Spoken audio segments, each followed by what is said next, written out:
여러분, 우리가 속한 공동체가 좀 더 단단해지려면 어떻게 해야 할까요? 뭐 회사나 동호회나 아니면 더 크게는 우리 사회 전체 말이에요. 근데 그 힌트가 놀랍게도 수천 년 전 고대 건축 이야기 속에 숨어 있다면 어떨까요? 오늘은 솔로몬 성전 건축에 대한 한 설교를 통해서 이상적인 공동체의 청사진이 뭔지 한번 파헤쳐 보겠습니다. 아니, 태풍이 오길 기다렸다니 이게 대체 무슨 소릴까요? 그죠? 진짜 이상하게 들리잖아요. 근데 바로 이 문장 안에 오늘 우리가 파헤쳐 볼 주제의 핵심, 바로 희망에 대한 이야기가 담겨 있습니다. 이렇게 개인의 작은 소망에서 시작해서 점점 더 큰 그림으로 한번 가보는 거죠. 과연 한 공동체를 정말 끈끈하게 만들어주는 그런 희망의 본질은 뭘까요? 자, 첫 번째 섹션이네요. 태풍을 향한 희망, 한 개인의 이야기. 그럼 모든 이야기의 시작점으로 한번 돌아가 볼까요? 아까 그 태풍을 기다렸다는 아이들 있잖아요. 그 이야기는 필리핀에서 사역하던 한 선교사님의 실제 경험담이라고 합니다. 와, 진짜 솔직하고 귀여운 희망 아닌가요? 아이들은 다른 거 없었어요. 그냥 학교 가기 싫다는 그 작은 마음 때문에 태풍을 바랐던 거죠. 우리도 그럴 때 있잖아요. 이처럼 우리의 희망이라는 게 사실은 굉장히 사소하고 지극히 개인적인 동기에서 시작될 때가 많다는 걸 보여주는 이야기 같아요. 두 번째 섹션, 480년 만에 이뤄진 약속, 열왕기상 6장의 배경입니다. 아이들의 이런 작고 순수한 희망처럼 한 민족 전체가 무려 수백 년 동안 품어온 어마어마한 희망도 있었어요. 이제 이야기의 중심으로 들어가서 고대 텍스트, 바로 솔로몬이 첫 번째 성전을 짓는 이야기로 넘어가 볼 텐데요. 오늘 살펴볼 설교는 이 역사적인 사건을 희망의 완성이라는 아주 독특한 관점으로 해석하고 있습니다. 자, 여기 타임라인을 한번 보세요.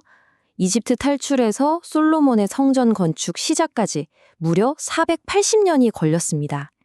이 480년이라는 시간, 이게 정말 중요합니다. 이 설교에서는요, 성전 건축을 그냥 건물 하나 뚝딱 짓는 사건으로 보는 게 아니라 그 기나긴 이집트 탈출, 즉 출애굽이라는 여정의 마침표, 최종 완성으로 해석하고 있거든요. 그러니까 핵심은 딱 이거예요. 성전 건축은 이제 신이 우리와 함께 사는구나 하는 걸 보여주는 상징적인 사건이라는 거죠. 그리고 이게 바로 임마누엘이라는 핵심 개념으로 딱 이어지는 겁니다. 임마누엘, 이게 무슨 뜻이냐면 하나님이 우리와 함께 계시다라는 뜻의 히브리어입니다. 이 설교는 바로 이 개념이야말로 공동체가 존재하는 이유라고 말해요. 다시 말해서 공동체의 목표는 신이 함께 머물 수 있는 공간을 만드는 것이어야 한다는 거죠. 근데 이야기가 여기서 끝나지 않아요. 이 개념이 더 확장됩니다. 이 구절을 보세요. 너희가 하나님의 성전인 것과 이걸 근거로 설교는 성전이라는 비유를 공동체 전체, 아니 한 걸음 더 나아가서 우리 한 사람 한 사람에게까지 적용하는 거예요. 바로 우리 자신이 여러분 각자가 걸어다니는 성전이라는 거죠. 와, 생각의 스케일이 확 커지죠? 세 번째 섹션, 성전의 소리. 조화에 대한 교훈입니다. 자, 그럼 대체 어떻게 그런 공동체를 만들 수 있을까요? 이 설교가 제시하는 청사진의 첫 번째 완칙은요, 바로 성전을 지었던 방식, 그리고 그 방식이 상징하는 바에 있습니다. 이 구절 정말 흥미롭지 않나요? 아니, 상식적으로 이렇게 거대한 건물을 짓는데 망치 소리, 도끼 소리, 어떤 쇠 연장 소리도 하나도 안 들렸다는 게 말이 되나요? 설교는 바로 이 디테일에 엄청나게 중요한 의미가 담겨 있다고 강조합니다. 대체 왜 그랬을까요? 그 비밀은 바로 요즘 말로 하면 프리패브, 즉 사전 제작 방식이 있었습니다. 모든 돌을요, 채석장에서 설계도에 맞게 완벽하게 다듬어서 현장으로 가져온 거예요. 그러니까 현장에서는 그냥 조용히 조립만 하면 됐던 거죠. 시끄러운 작업, 그러니까 다듬고 깎는 모든 준비는 이미 보이지 않는 곳에서 다 끝난 상태였던 겁니다. 그리고 바로 여기에 공동체에 대한 깊은 통찰이 숨어 있습니다. 바로 이겁니다. 설교는 이 건축 현장의 고요함을 내부적인 갈등이나 서로 잘났다고 떠드는 교만이 없는 공동체의 모습으로 해석하는 거예요. 우리가 흔히 보는 사회의 시끄러운 소음들, 다툼, 험담, 자기 자랑 같은 것들과 성전의 평화로운 고요함이 정말 극명하게 대비되죠. 그러니까 이 부분의 핵심 메시지는 이거예요.